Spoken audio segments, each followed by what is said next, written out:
I mean, if there's one thing that I've learned about happiness, like more and more, the more I researched it, is there's just no magic one size fits all solution. And anybody who says like, do these 7 things, I'm like, maybe, but maybe you need to do just the opposite, or you need to do 5 and not the other 2, because people really are different. Hey, everybody. We've had some of the most incredible guests coming to you these past couple of months. The amount of expertise and knowledge on these cutting edge topics is something we really hope that you enjoy. And if you do, it would make a huge difference to us if you could rate, review, and subscribe the podcast. It helps us to get more guests, better experts, and talk about all of the things that are really important to you. So give us a love, give us a lot of love, and don't forget to subscribe so you get all our new episodes. Hi, everybody, and welcome back to the Thick Thighs Save Lives podcast. I'm Rachel, and you won't even believe who we have for you today.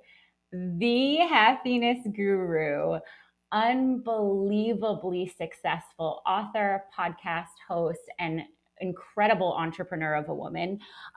Gretchen Rubin is here. Thank you for being with us, Gretchen. I'm so happy to be talking to you. Gretchen is the host of Happier with Gretchen Rubin. With 220 million downloads, you probably have heard an episode or two. If you haven't, get on there. She's got a fantastic pod. Tons of awards and award mentions, Oprah Daily, Entrepreneur Magazine, Reader's Digest, like everybody is onto the value of this podcast. She's also a 6-time New York Times bestselling author.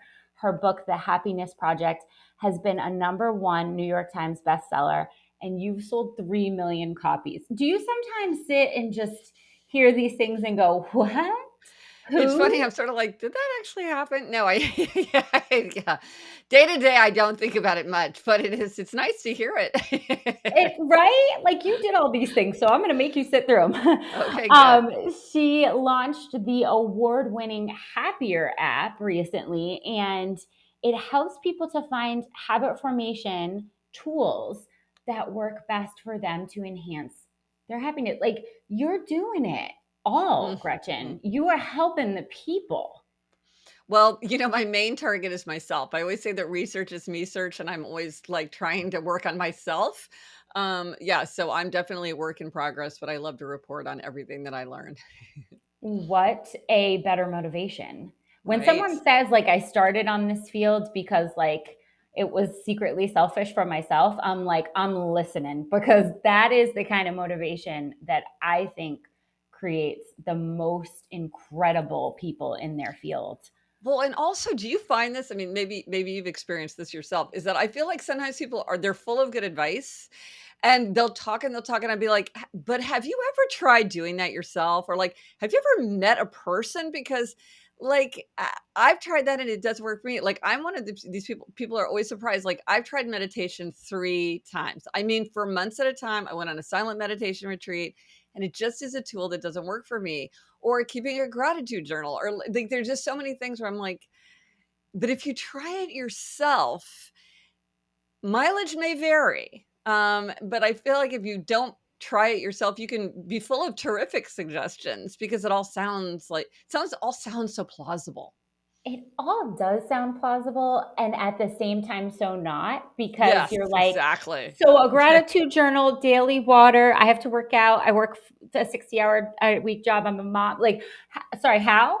How Yeah, again? right, Yeah, and I really love that, you just open up with like that there are things that you've tried that just haven't stuck for you, and that's fine. There's right, no guilt behind the fact that gratitude journal works awesome for yeah, her and not for you. right. But I do want to hear about kind of why this called to you because you started your career as a law student clerking for the Supreme Court, and Yeah. you went on to become a happiness expert, which is like Mm. a really incredible journey. I've got to hear how the law student goes to being interviewed by Oprah to how to be more happier. Right, yeah. Well, I did become a lawyer, so, like, I took the bar exam, and there I was clerking for Justice Sandra Day O'Connor. But and it was sort of my transition, I would say, fell into 2 parts. So the first part was switching from law to writing. So when I was one of the things about me is that, and this has happened to me ever since I was little, is I'll get intensely interested in a subject, and I'll do a ton of research and note taking. This is just, like, a thing that I've done. And, when I was clerking for Justice O'Connor, I was out, like, on Capitol Hill, on my lunch hour, and I asked myself a rhetorical question, which is, "What am I interested in that everybody else in the world is interested in?" And I thought, "Well, power, money, fame, sex." And it was like, power, money, fame, sex. This became this subject that I just wanted to do this intense research and note taking about. So I was doing that and doing that and doing that, and it got bigger and bigger. And finally, I realized like this is the kind of thing a person would do if they were going to write a book. And maybe I can write a book. And I went to the bookstore and got a book called How to Write and Sell Your Nonfiction Book Proposal and followed the directions. And that indeed became my first book. My first book was Power, Money, Fame, Sex, User's Guide. Then I wrote two biographies, one of Winston Churchill, one of John F. Kennedy, and then this odd little book called Profane Waste. Um, and then I was just finishing up my book about Kennedy, and I was stuck on a city bus in the pouring rain, and I thought to myself, well, what do I want from life anyway? And I thought, well, I want to be happy. But I realized I didn't spend any time thinking about, is it possible to make yourself happier? How would I make myself happier if it's possible? And so I went, here it happened again. I went to the library, got a giant stack of books about happiness to do a lot of research and note taking about how to make my life happier. And at first it was just a project for me. And I thought to myself, oh, well, I'll just do a happiness project and figure this out. But my research got more and more interesting and that to the point that finally I was like, wow, maybe this is my next book project. And that was my book, The Happiness Project. And the funny thing is that many people assume that The Happiness Project was my first book. But like happens to so many people, I had been working extremely hard for 10 years to become an overnight sensation. So that transition happened in two parts. And then it turned out that happiness is such a gigantic and multifaceted subject that I just keep going deeper and deeper into it and exploring different aspects of it. So basically I've been exploring happiness and human nature ever since. That's so incredible. I just have to pause for a second on the fact that you were interested in something and just went and got a how-to book. Like, if that isn't the most inspirational like message that like you can do it, you can Mhm. do whatever you want. Wow, that that is so incredible. And I also am really glad you brought up the fact that, you know, becoming an overnight success looks nothing like that in the Yes. background. Yes. And all of that grinding Yes.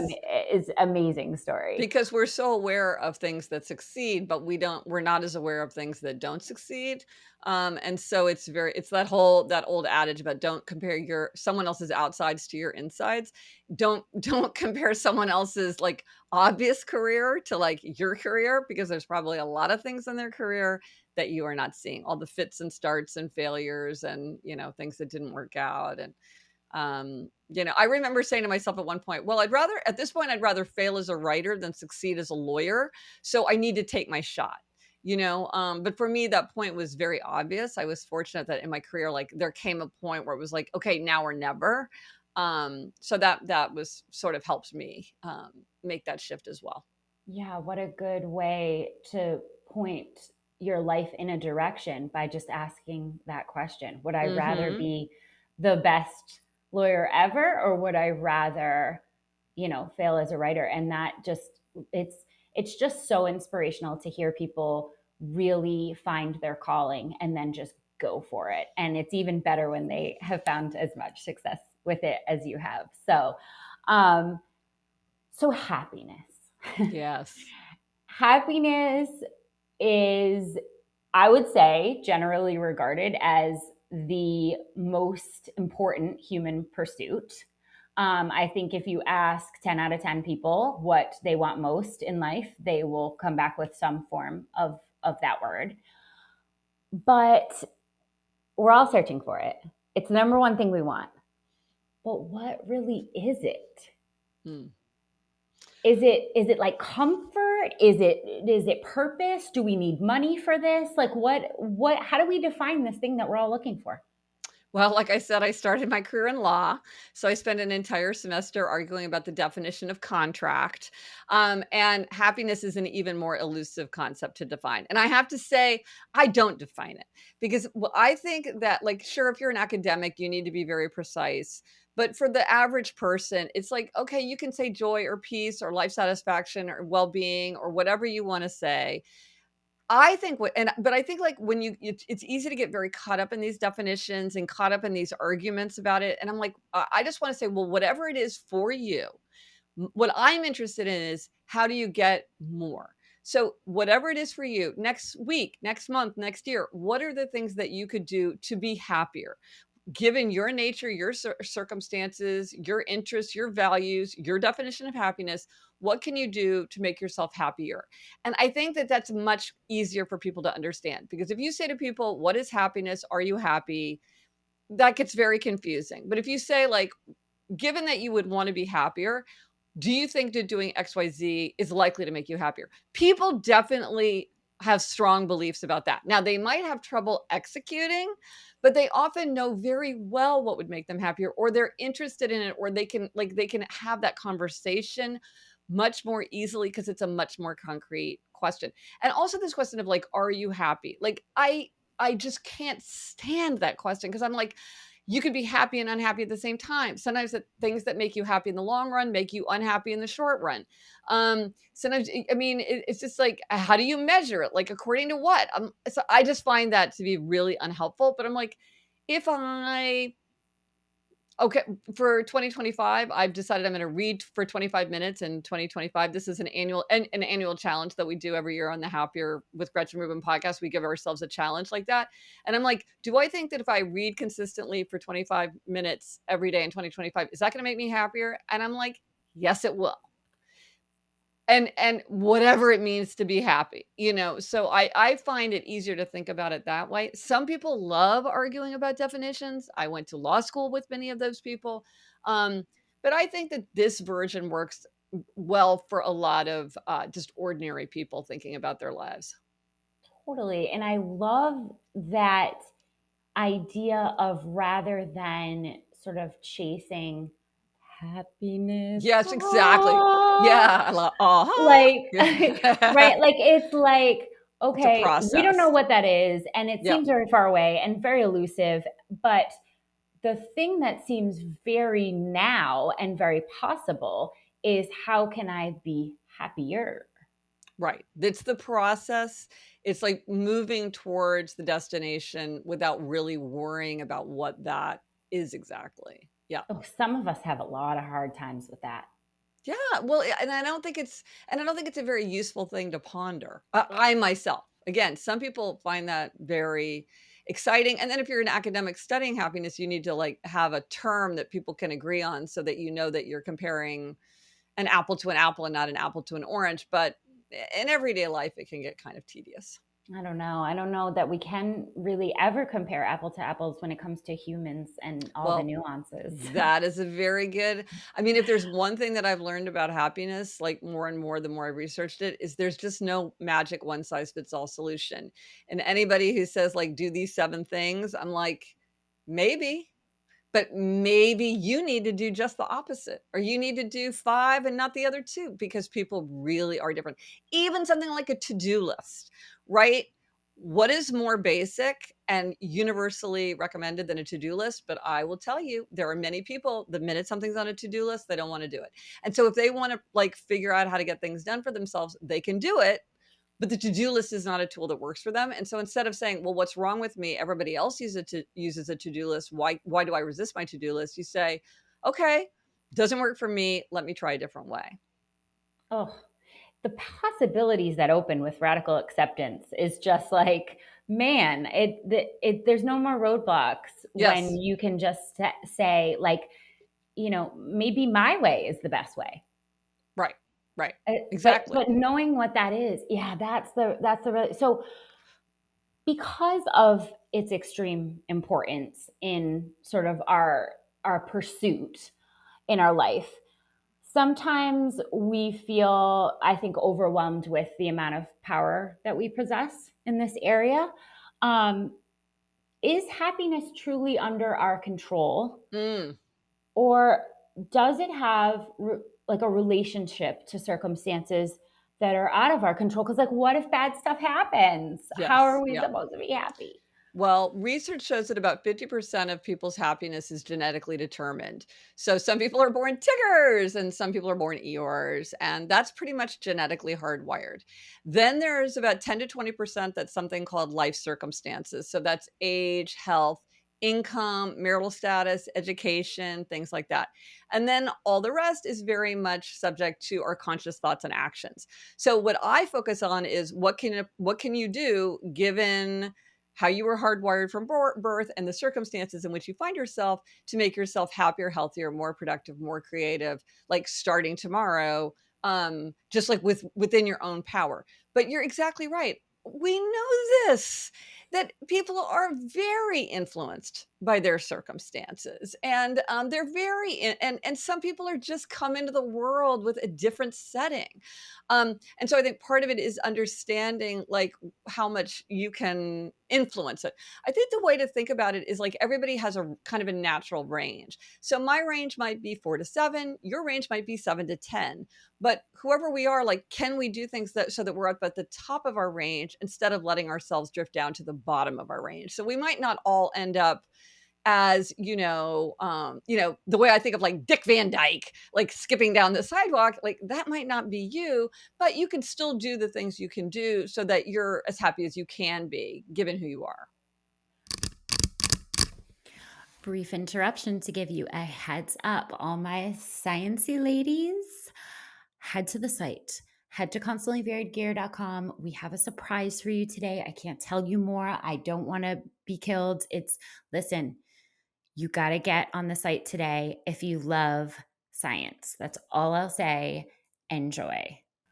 Thinking of happiness as a genetic predisposition is so interesting and wild to me. Mm, Um, I I don't think many people think of their genetics when they think of their overall potential for happiness. And I love mm, that you just discussed that, like, range and kind of mhm. understanding yourself and trying to stay towards the top of your range and the bottom, and that we're all not going to be Dick Van Dyke, and maybe that's not the goal.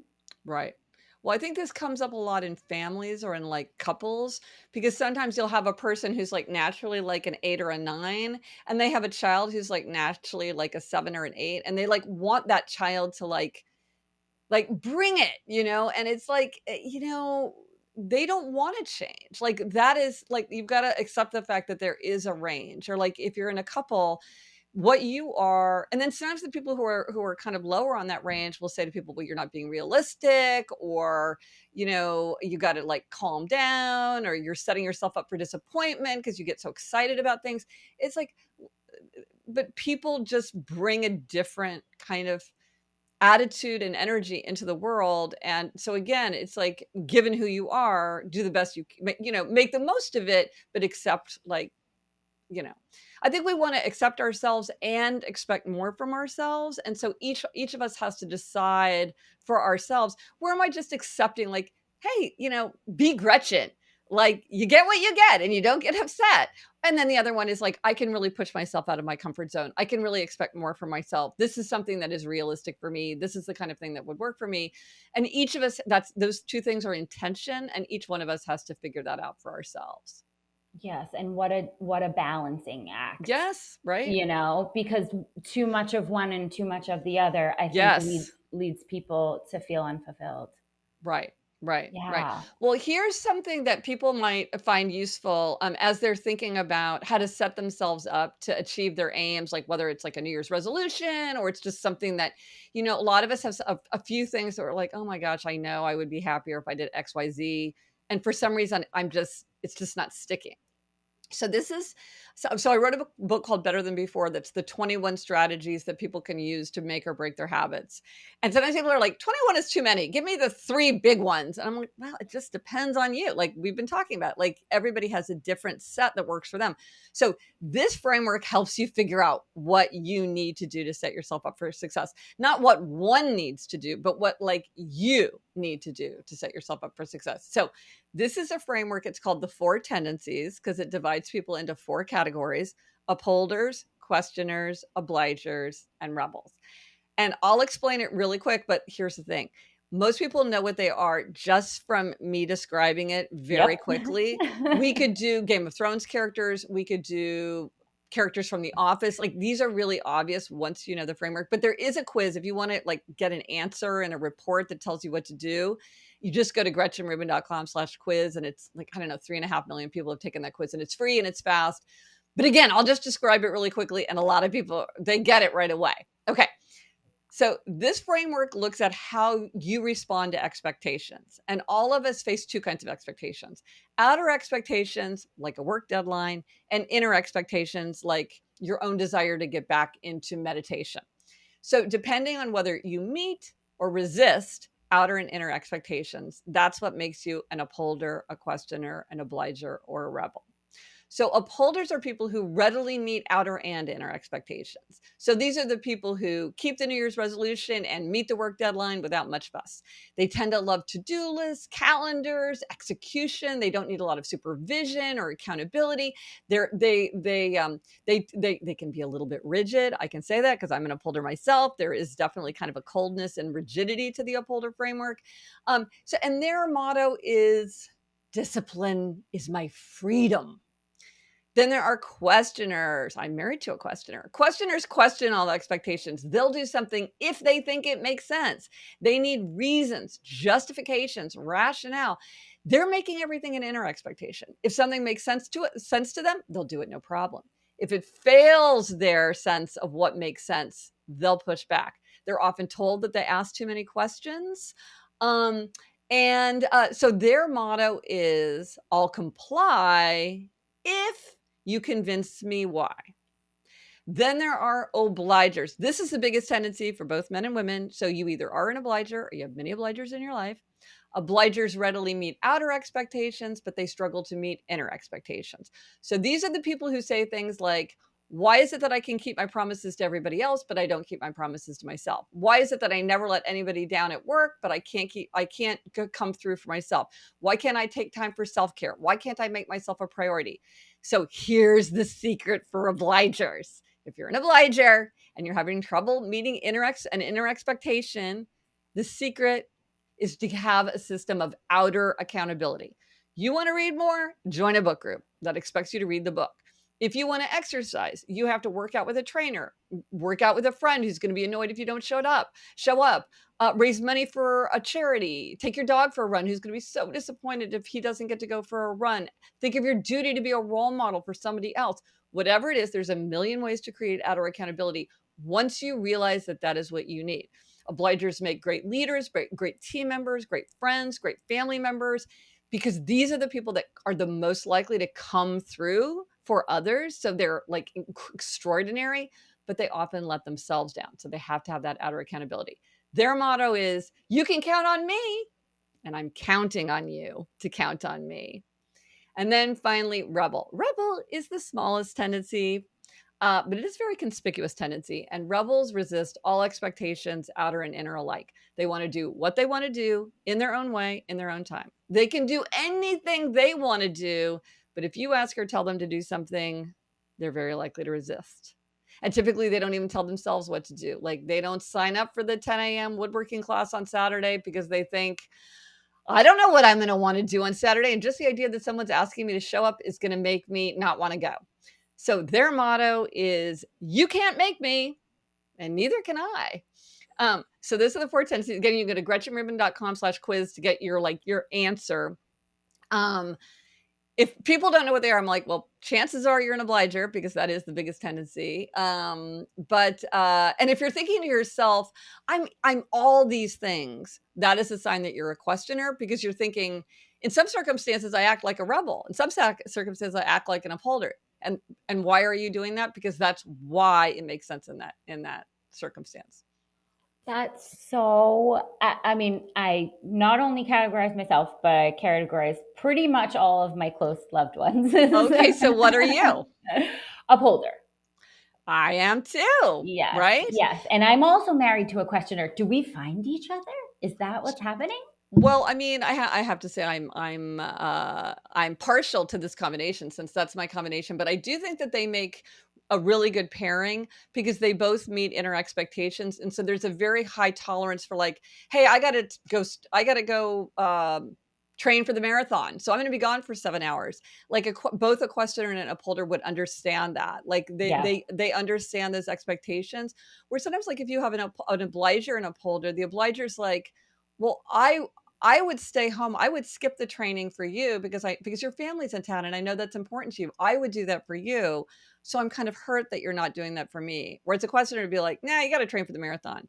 Um, a really the pairing that you often see almost kind of inevitably is if one person is a rebel, either in like romance or like say in the workplace. If one person's a rebel, almost always the other person in the team is an obliger. That is almost always the case. So if you see a rebel, you want to look for obligers around them because upholders and questioners sometimes do have more trouble um, relating to rebels like in an intense way. sure. So they'll distance themselves. Yeah, no, I totally, wow. It's, so I love the work of thinking about yourself, thinking about your tendencies and identifying yourself in certain ways. And I also love the idea of maybe not so much fighting against that, because oftentimes when people Absolutely. categorize themselves, they go like, yeah, but I don't want to be that. Right. Yes. I'd rather be the other one, Yeah. it's grass is greener. But kind of sitting with that and saying, how can I take what I know about myself and maximize that Yes. rather than try to swim upstream against it, which Yes. always seems to end poorly. No, absolutely. And sometimes people will say to me, "Well, I don't want to be X, I want to be Y." And my answer is always like, "Look, is it possible to change your fundamental nature?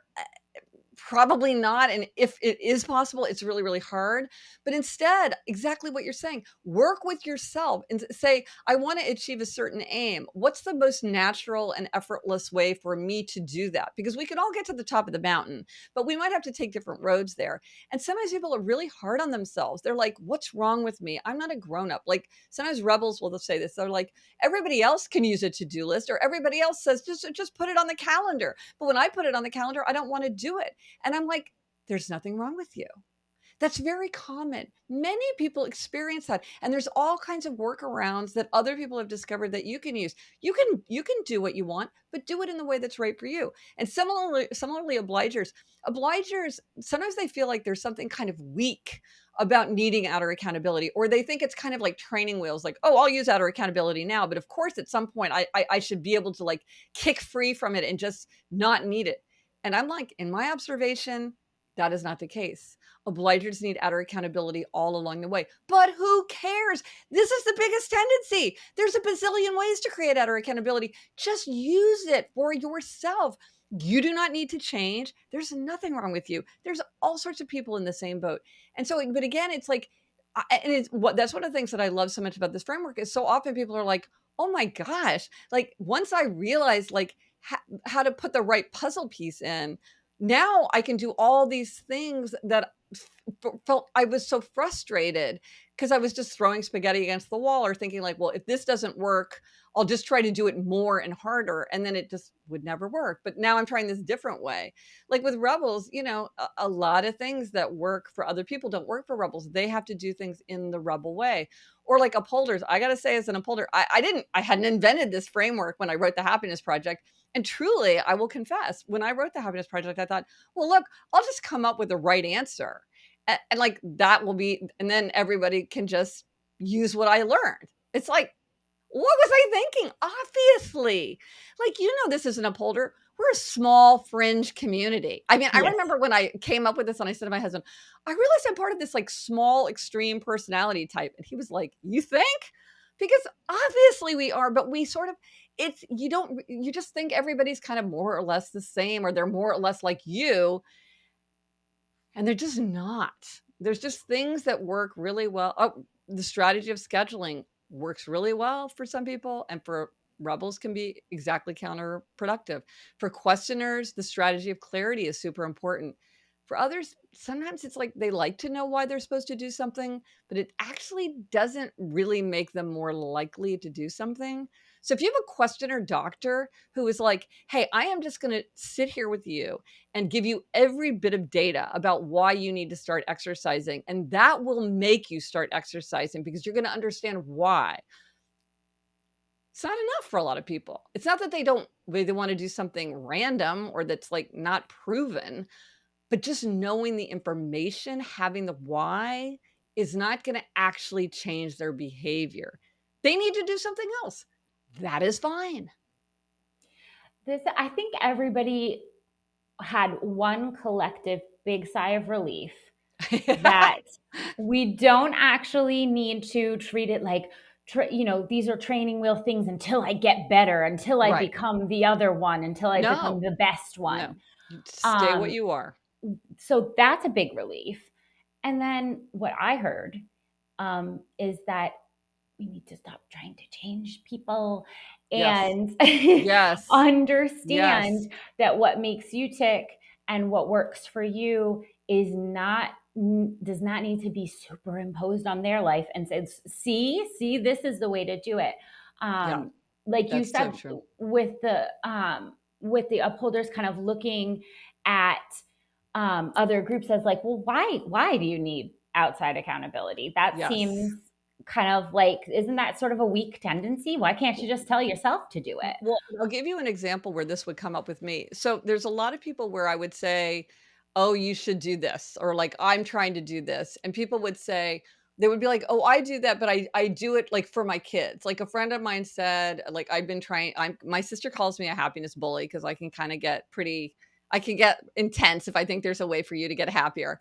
So I have a really close friend who never exercised. She had like a lot of muscle pain, and I was like trying to get her to do high intensity strength training because I knew she would just feel so much better. And then she said to me, "Well, I realized like I have 3 little kids. I have to do this because like I can't be running around and be the kind of mother that I want to be if I'm having all this pain." And here's the thing. As an upholder, I want to say, who cares? Right, It doesn't matter about your kids. You right. should do this for you. You don't need to invoke them, but she's an obliger. So for her, that's a very, very powerful idea. I should not get in the way of that idea for her. I shouldn't argue against it or try to undermine that argument for herself. For her, she's doing what she needs to do. She's invoking accountability. She's saying, I need to do this so that I can be the kind of mother for my children that I want to be. Why would I say, "Oh, that doesn't matter. That's not important. Do it for yourself." That's an upholder idea, Yes. which is fine for me, but why would I tell her that, like, her thinking is wrong? Like, her thinking is right for her and actually very powerful for her. Far more powerful than your thinking superimposed on her. Oh, 100%. My thinking, if I keep saying that to her, that I might actually get in her way. This is something that you see with rebels all the time because sometimes people trying to encourage rebels or help rebels will actually make them less likely to do it. For instance, a friend of mine, classic mistake. Her elderly father had been like really bad about like taking medication and doing everything he's supposed to do, but finally he started taking his blood pressure medication. And she said to him, "I'm so glad that finally you're following your doctor's orders." And he stopped because he's like, "Nobody tells me what to do. If you Oh. think that I'm just doing this because some doctor told me to do it, I'm not going to." Now, I don't wanna make it sound like rebels are, like, irrational or whatever, but that's just an example of, like, how you can get in someone's head, you know? And sometimes I've found with the tendencies, like, very subtle shifts in language can make a very big difference in how people are able to, like, stick to a behavior over time, because it really does matter. Here's a very, I think, poignant example. So I knew a guy, grew up, played soccer, loved playing soccer as a little kid, played goalie, and then they got a new coach, and the new coach came in and was like, "Okay, here are the drills." And so my friend, the kid, goes up to him and says, "Well, I don't think I should do those drills. I think that I should have different drills because I'm a goalie," right? Because what is a questioner thinking? Customize, maximize, like, what's the best thing for me? I don't want this cookie cutter thing. I've got a completely different position. Now, imagine if that coach had said, "Hey, I get it. You've got a different position, but I've studied the training regimens of all the top teams, and what I have found is the same skills are important no matter what you play, and that's speed, accuracy. Like, you do it, don't worry, it's going to work for you as a goalie." But the coach didn't say that. He said, "Look, kid, I'm the coach and everybody on my team does the same drills." And so my friend quit because he's like, "That doesn't make any sense. Why am I going to waste my time doing a bunch of different drills that don't apply to me as a goalie?" And so he lost out on soccer. He quit soccer because of one, like, two sentences that coach said. And so I think when we understand how people are just going through the world with, like, they're looking for slightly different things, they respond to slightly different messages, and understand that for ourselves, where somebody might say something to us where it's like, "Why in the world are you thinking that?" Well, they just have a different perspective, and no one's right and no one's wrong and no one's better and no one's worse. It's just a fact of understanding how people come from different places. I love that example because not only do I think it opens up a dialogue about interacting with different kinds of people and how important our interactions can be to the Yes. happiness of each other, but also, that's just a kid, but let's say we can arm this person in the future with knowledge of who they are and why Yes. they do what they do. Maybe this kid in another instance goes up after practice and says, "I really just need to know why, because I thrive when I know why." 1,000%. This is huge because, and you put your finger right on it. When you know your own tendency, you're more able to, like, collaborate with other people or to communicate effectively. And this is absolutely true, like, in a meeting. Like, often questioners can drain and overwhelm other people with their constant questioning. They can make people feel defensive. That if someone's thin-skinned, they may feel like, okay, this person's questioning my judgment or undermining my authority. And one of the things that questioners needs to learn is, how do I ask questions in a way that seems constructive? So how do I say something like, "Hey, I know we're implementing this new software and I'm just sort of not getting it. Like, if you could explain to me what the thinking is behind this choice, I think I would be much more effective in understanding, like, how to change my work process to take advantage of it."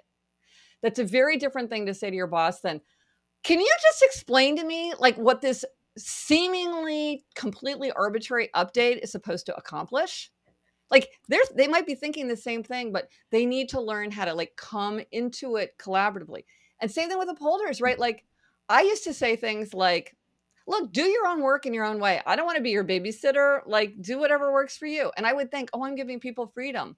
But an obliger who's like, "Hey, I need a deadline. Hey, I need accountability." Telling somebody, "I don't need to be your babysitter," that's cold, and that's not helpful. Now that I understand that some people are obligers, I communicate with them in a very different way so that we, like, can achieve our aims together so much more constructively.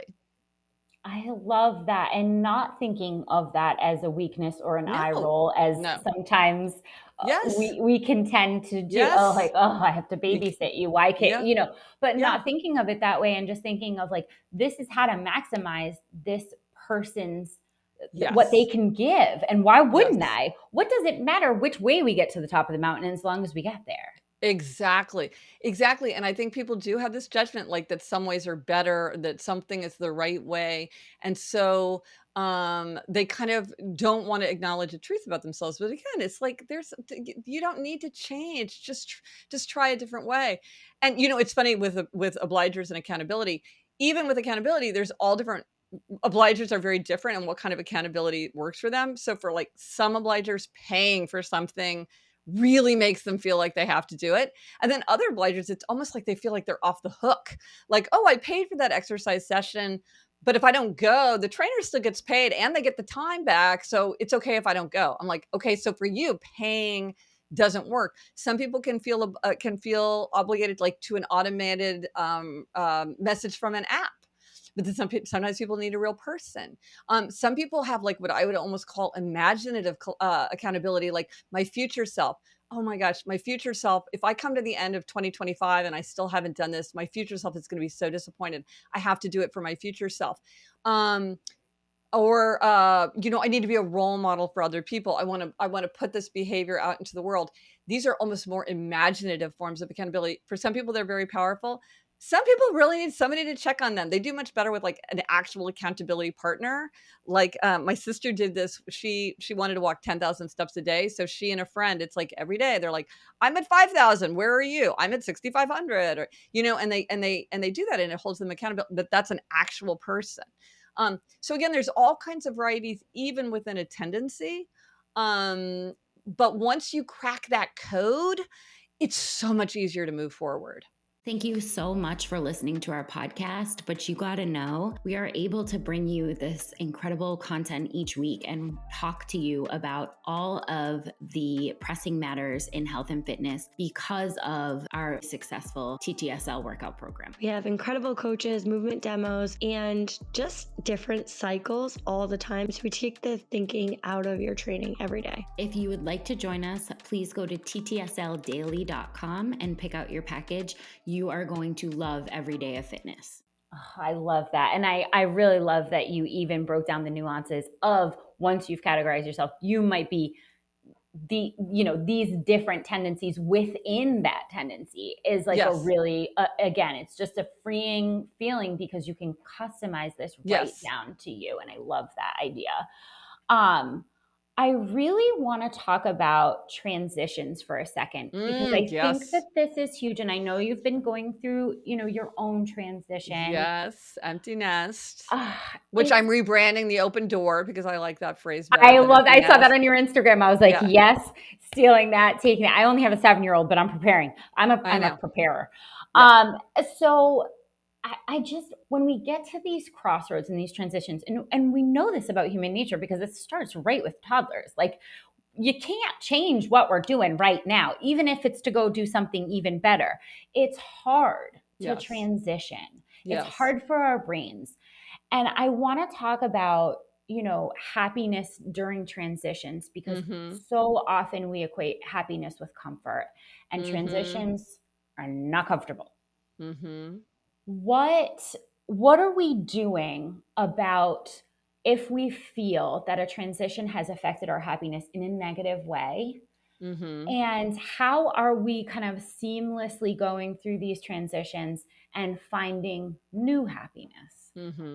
Yeah, no, it's true. It's true. I mean, no ending, no beginning, and that's kind of comforting. But transitions are very disruptive, and sometimes they do bring sorrow with them. Sometimes there are changes that a parent dies, and that leads to a huge change in kind of the energy of your family, or the kind of the logistics of your family, and that just can it's not like there's not a glass half full, half empty.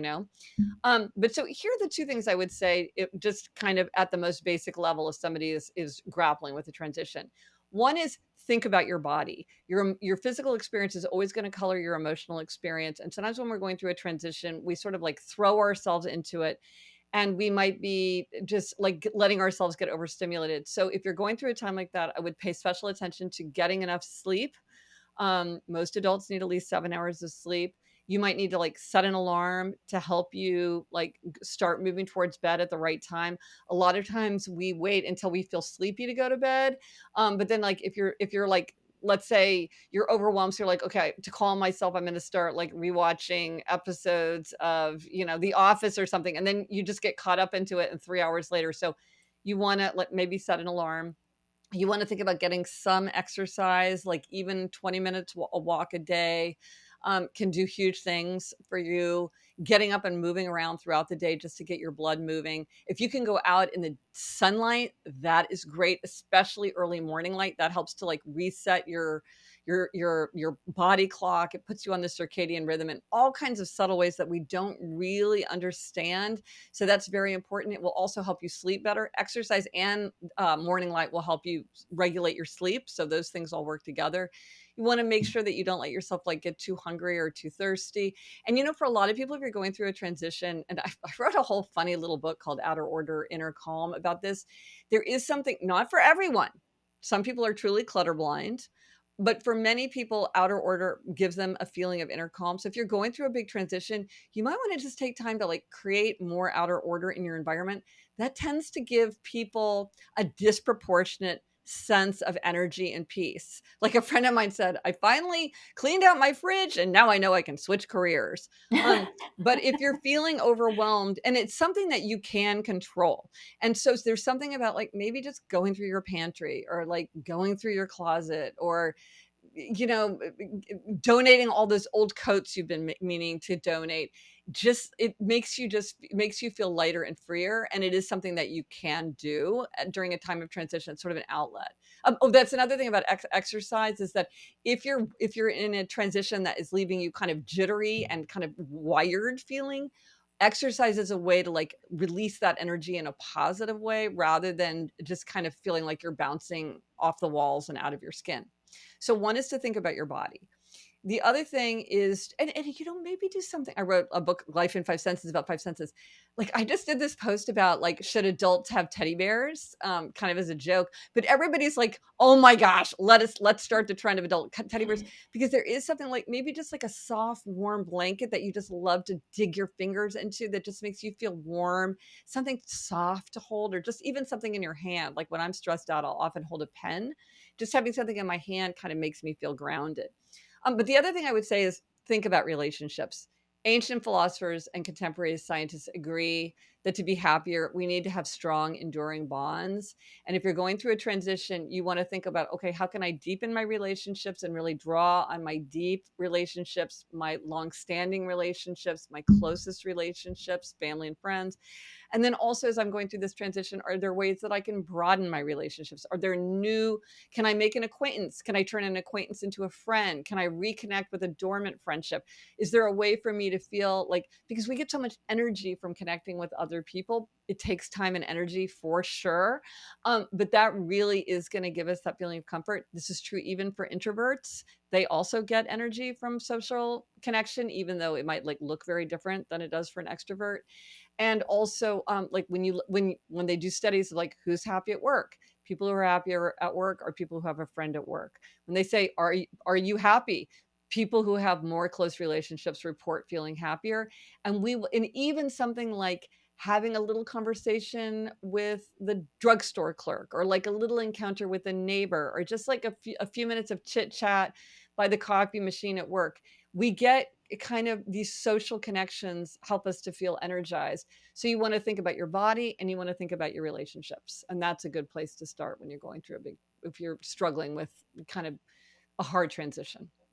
That's such great and important advice. And I think sometimes, I personally have pegged myself as a withdrawer when It's during very transition. tempting to do. It's the opposite of what you need to do. And just hearing that out loud, during difficult transitions, just to seek out your people is just it's a really important thing, I think, to think about when you are saying, what do I want out of this transition? Do I want to just kind of come in my own self and just weather this storm, or do I want to like be driving the ship through it? Well, here's research that I learned that I was very surprised by. I thought it was very counterintuitive, but it's really helpful to keep in mind that when people are lonely, they tend to be more defensive, more prickly, more irritable. So they're more difficult. And this surprised me because I thought, well, I would think if you're lonely, you're looking for that social relationship. So you're going to be warmer, you're going to be less judgmental, you're going to be more tolerant, you're going to be like seeking connection. But actually loneliness is so hard for us. Like it's a real happiness challenge. We are social creatures. We're among the most social creatures on the planet. We really rely on social connections for our happiness. And if you're feeling lonely, that's very, very hard to manage. And so it has this kind of it can lead you in this downward spiral because of course you're going to be less inviting to other people if you're defensive, intolerant, irritable, like, and so if you're feeling that way, really try to notice it and think, okay, I, I'm feeling lonely. I want to put like let me take a moment and really make sure that I am showing people that I'm open to relationships, that I'm interested in engaging, that I'm not like a person who's always like annoyed and complaining or difficult. But again, it can be hard because when you're feeling lonely, you're kind of feeling lousy and you want other people to come to you and offer their comfort and their friendship. But if they don't know you, they just might walk away. And so it's a really good thing to know, like if you're like, let's say you're dealing with moving to a new city, right? That's a huge challenge for a lot of adults. And you're like needing to build up a social network. Like, remember, like, okay, am I like putting this, like, am I showing that I'm open to relationships and friendships and connection through my behavior and my words? Oh, I love that. I love that advice. And I think that we can all just do so much with that. I want to talk about negativity for a second because you talked a little bit about, the genetic predisposition towards, a Tigger or an Eeyore. And I think that a lot of people consider negativity to be like the anti-happiness, right? We need to Mm. get rid of all the negativity and then we can Mm-hmm. be happy. Um, Mm. but it's a weird thing because cognitively, there are conditions like the negativity bias and Yep. loss aversion. Yep. And it's almost like our brain is hardwired to feel negative events more intensely than it Absolutely. feels positive Yes. ones. So like, Yeah. are we like destined to be negative, and should we be like actively fighting against this? Is this our default human setting? Mm. And can we really achieve happiness despite our brain kind of working this way? Well, I think you're exactly right. Because of that, and like if you look at people who are sort of daydreaming, their thoughts tend to sort of drift negatively. So I think you're right that there's kind of this like human propensity to like go down. So I think that's part of like why there is so much talk about like cultivating mindsets or trying like we kind of have to go out of our way to make sure that we're like pointed in the positive direction. But I also want to emphasize like there's a real place for negative emotions in a happy life. And I think sometimes people are like, oh, well, like get rid of all the negativity and then like we'll all be perfectly happy. But that's not realistic. And it's not even a good life. Like that, we don't want that. And so one of the reasons that we experience negative emotions is that they are like it's like a flashing warning sign that something needs to change. Like we were talking about loneliness. Loneliness is a negative emotion, but it's supposed to say to you like, hey, you need to make some friends. Like call your college roommate for goodness sake, whatever. Right. Or guilt is telling us you're doing something wrong. You're not living up to your values. You need to change your ways. That can be really positive. Now, of course, all of these things can spiral out of control and become negative. Every medicine can become poison, but they are meant to help us. A negative emotion that I think is extraordinarily instructive is envy. Like we don't like to admit that we envy people, and sometimes we even like twist ourselves in knots to pretend that we don't feel envy. But envy is actually really helpful because, like, if I really envy somebody who's taking a lot of wonderful trips, I could say to myself, like, well, why am I? Maybe I could take some wonderful trips. Like, maybe I'm just like, I just am managing my calendar week to week to week, and I'm not thinking ahead to say, okay, how can I clear out a long weekend so I can like go on that fabulous trip that I've been wanting to take. Or like as you mentioned, like I'm in the empty nest phase, and somebody said to me, I really envy my son. Like he's in college and he just feels like he's learning so much and he's making so many friends, and I don't have any fun. And I'm like, yeah, man, get some fun in your life. You need to learn how to do something new. You need to how to make some new friends. Like that envy really showed him what he was missing. So instead of trying to pretend like we don't feel it, say to ourselves, okay, do I need to expect more from myself? Are there ways that I'm behaving badly? Or, gosh, I'm feeling guilty about my spending. Okay, what am I going to do about it? I don't want to feel guilty. So the secret isn't to eliminate the guilt, maybe. The secret is to say, like, okay, I want to behave in a way that I feel good about. So let me learn from that guilt and think, okay, I'm not going to use credit cards, or I'm, whatever it might be. I'm going to track my spending every day.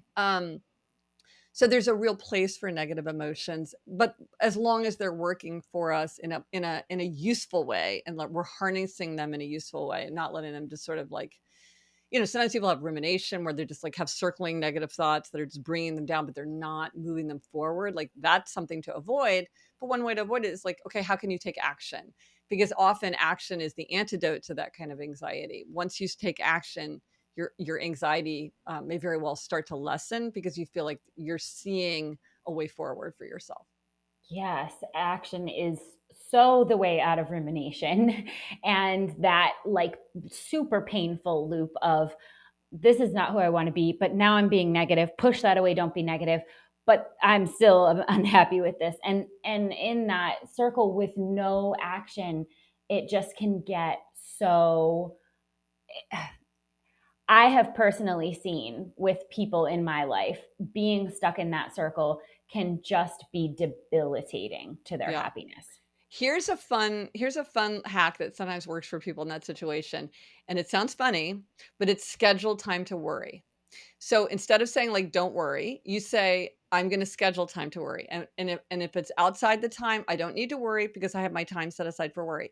Now, maybe it's once a week. Maybe you've got a lot in your mind and you're like, I want to worry once a day. But when you do it, it's like you pick a time when you feel like energized and comforted. So like, it's not 11 p.m. at night or 3 a.m. or 6:30 a.m., but You like hear maybe that, it's a, guys? It's not 3 yeah, a.m., yeah, guys. That's right. not the Right. time Oh, to I have a worry. tip for that too.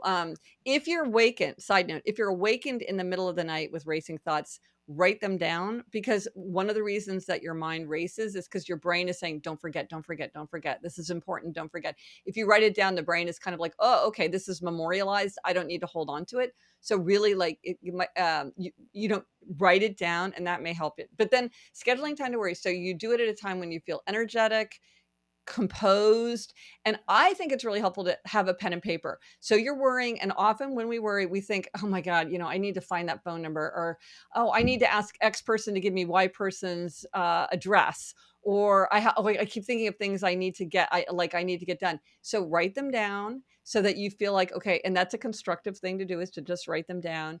But then when you're not in that period, you say, I'm not going to worry right now. I'll worry about that at 2 p.m. That's when I'm going to worry about it. Because when people are just trying to deny the worry, it keeps coming back. But when you schedule time to worry, it has its place. And then you're kind of prepared for it and can use it constructively, rather than just having it wash over you kind of throughout the day in a way that feels draining and overwhelming, and also kind of useless, because you're not really in a position where you're like, I keep thinking I need to find that phone number. Oh, I got to remember to do that. And then you're like, but now you're in the drugstore line. So then you're doing it, then you forget, oh, it comes back. I got to do that. Yeah, draining, draining, draining. But this way, it all can kind of uh, be constructive. Oh, so draining. And I will say, and certainly not everything works for everybody, but I will say this is a technique that I employed in my own life about a year Mm. ago of scheduling time to worry. I tend on the anxious side, and game changer. And that may not be for So every how did anxious you do person. it? Like, what was your exact pattern? My exact pattern was no, you can like, so I'm, a person that thrives on rules. So no, this is Yes. not the time that you Yes. worry. That's Mm-hmm. against the rules. Uh-huh. And I Yes. set aside that time. And at first I needed it once a day, which was, I've slowly cut back my worrying, but Mm. I very much attribute it to this technique. And it's been so much more energizing because I did Mm-hmm. not realize what all of that constant worrying was doing to Mm-hmm. my energy levels. Right. Right. It Right. was No, it's crushing me. draining. Yeah. So, last but not least, I know you've done a little bit of work in the past on What do you do for fun? Because one Yes. of the things that we always equate for happiness is like, well, you can't just work 40 hours a week and come home and plop on down on the couch and do dishes. Like, that's not a happy life. You got to have some things that you do for fun. And I Yes. know that you've explored your own little anecdotally, like, can I force a hobby on myself? Yes. Do you want to talk about your little experiment with the Knicks? And Oh, yeah. do you think people need to have a hobby in or should we all have hobbies? Is that part of our happiness trip? Oh, interesting. Well, I always kind of have trouble with the word hobby because I feel like I don't know, I've never liked that word. So you could think of passion or interest or curiosity or hobby, whatever. I don't know that I don't that's a good question. Do I think that everybody needs a hobby? I'm gonna skip that because I need to I've never actually asked myself that, but it's a really good question. But I would say you're probably likely to be happier if you do have a hobby, interest, passion, curiosity that you're pursuing. Um, because one of the things that makes us happier is to have an atmosphere of growth.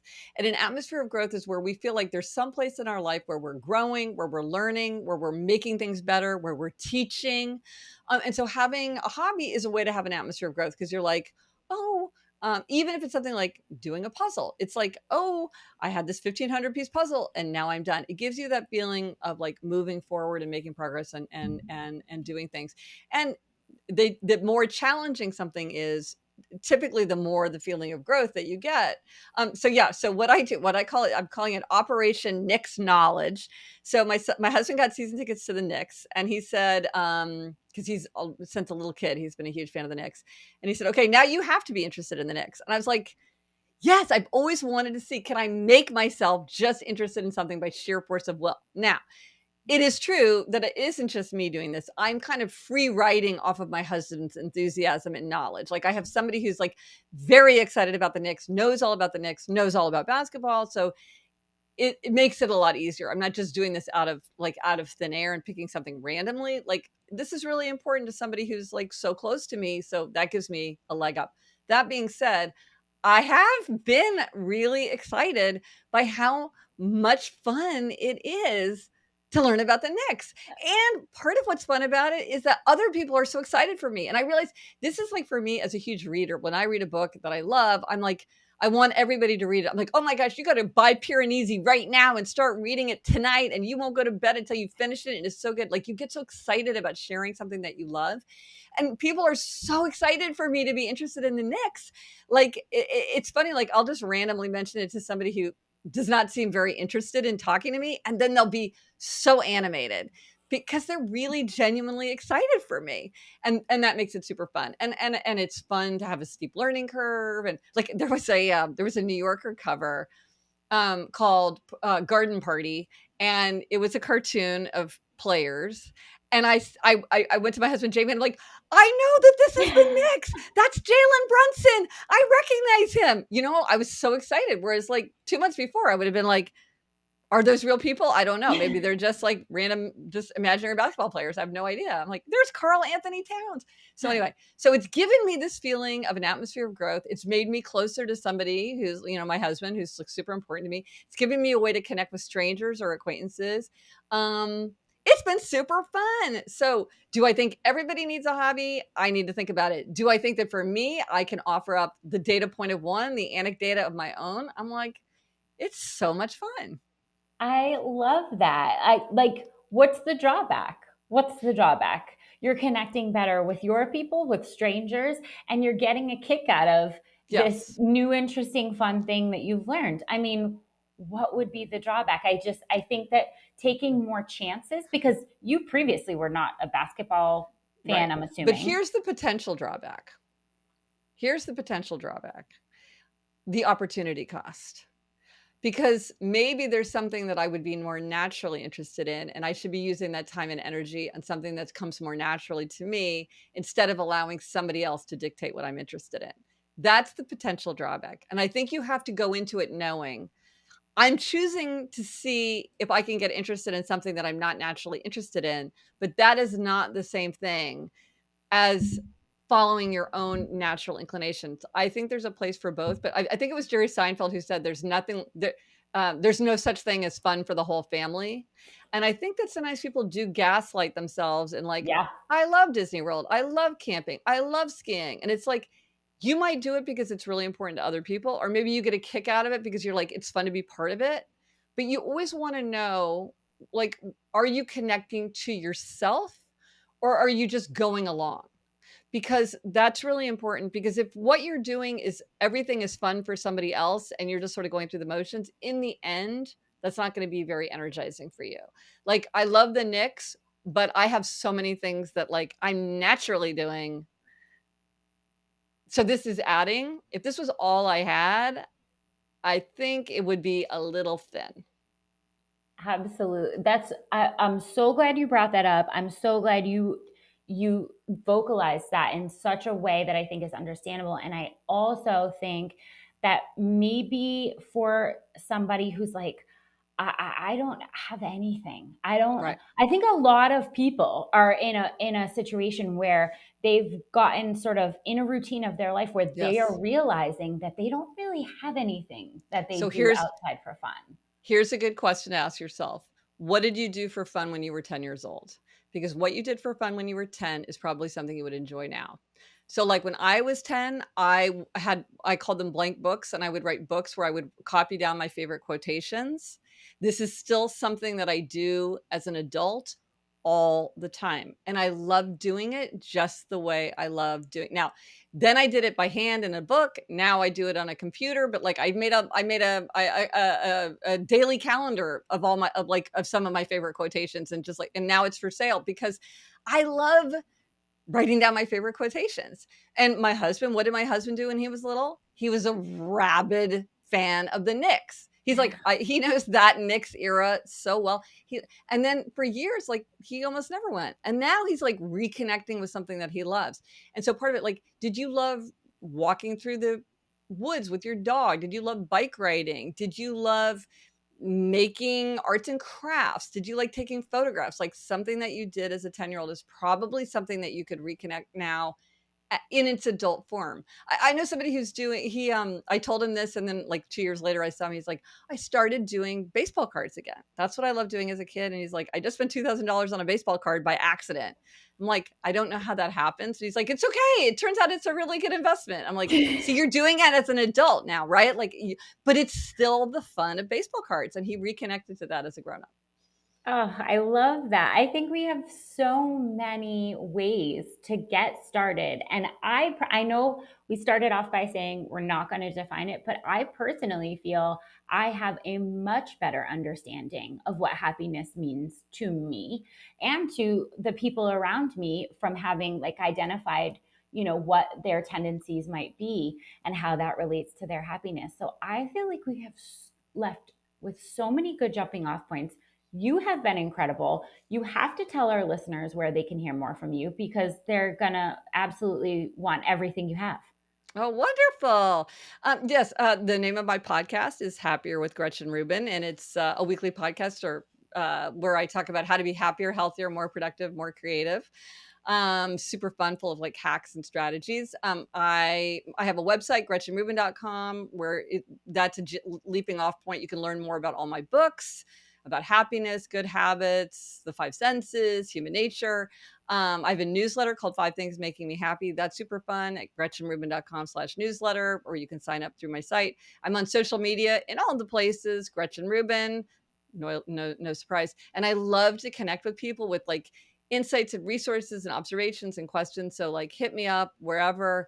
But for just about anything, if you just go to GretchenRubin.com, like everything is gathered there. Plus I have tons of resources and more quizzes. If you love a self-knowledge quiz, there's the like, what if you're going to do one habit to make yourself happier, like what for you, not just generally, but for you, what is the habit that would move the needle for you most? I've got a quiz about that. I got so many quizzes. Anyway, it's all GretchenRubin.com/quiz, or GretchenRubin.com, I should say. Thank you so much, Gretchen. I think that this has just been the most insightful conversation about one of the things that people are constantly chasing, and really this is going to make a big difference. And the work that you've done, I mean, invaluable to having people get closer to their happiest, healthiest self. So thank you so much for being with us today. I appreciate it. Well, thank you.